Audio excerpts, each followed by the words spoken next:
दरम्यान भाजपनं काँग्रेस आणि एमआयएमची हातमिळवणी केल्यानंतर संजय राऊतांनी सुद्धा भाजपवर चढकून टीका केली आहे। भाजपची एमआयएम सोबत काही ठिकाणी छुपी तर काही ठिकाणी उघड युती असल्याचं जगजाहीर आहे, असा टोला राऊतांनी लगावलाय। सांगताय ना, मीरा भाईंदरमध्ये भारतीय जनता पक्षानं एमआयएमला पाठिंबा दिला।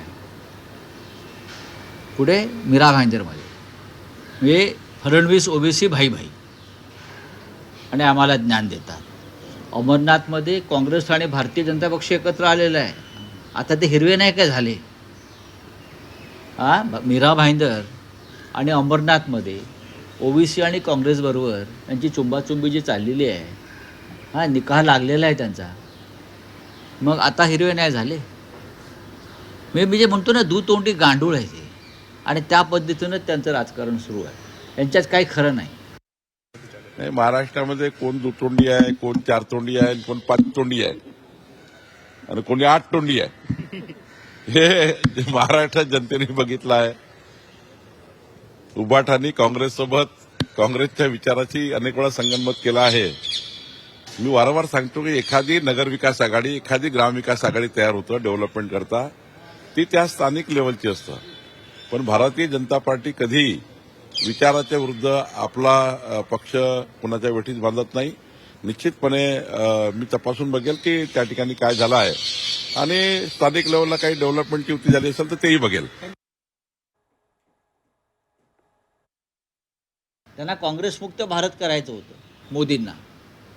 महाराष्ट्रात चित्र वेगळं आहे। एक तर अर्धी काँग्रेस त्याने भाजपात सामील करून घेतलेली आहे, आणि उरलेल्या ठिकाणी ते युती करतायत त्यांच्याबरोबर सरळ एमआयएम बरोबर। बघा, एमआयएम बरोबर सुद्धा भाजपनं कधी युती केली आहे का मुंबईच्या बाहेर, महाराष्ट्राच्या बाहेर मला माहीत नाही, पण महाराष्ट्रामध्ये नवा पॅटर्न आहे। भाजपला कोणीही चालतो। भाजप कामाठीपुऱ्यामध्ये उभी आहे धंदा करायला।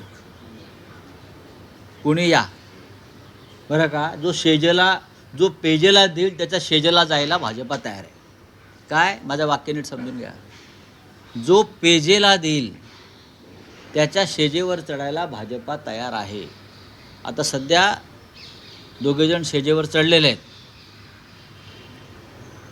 एमआयएम आणि अमरनाथला काँग्रेस। हा माझा डायलॉग नाही, हा जयवंत दळवींनी त्यांच्या नाटकात गुंतता हृदय हे मध्ये दिलं एक सुंदर वाक्य। जो पेजेला देईल त्याच्या शेजेवर। भारतीय जनता पक्ष सध्या महाराष्ट्रात त्याच भूमीत।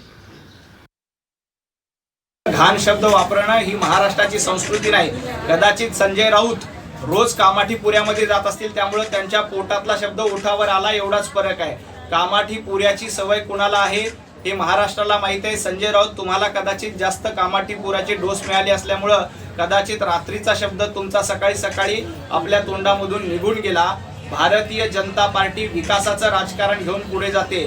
राहिला प्रश्न एमआयएम किंवा काँग्रेसचा, काँग्रेस सोबत युती करण्याचा प्रश्नच नाही, एमआयएम सोबत युती करण्याचा प्रश्नच नाही। उलट अनेक ठिकाणी संजय राऊत उभाटा गटाने एमआयएम सोबत छुपी युती केलेली आहे।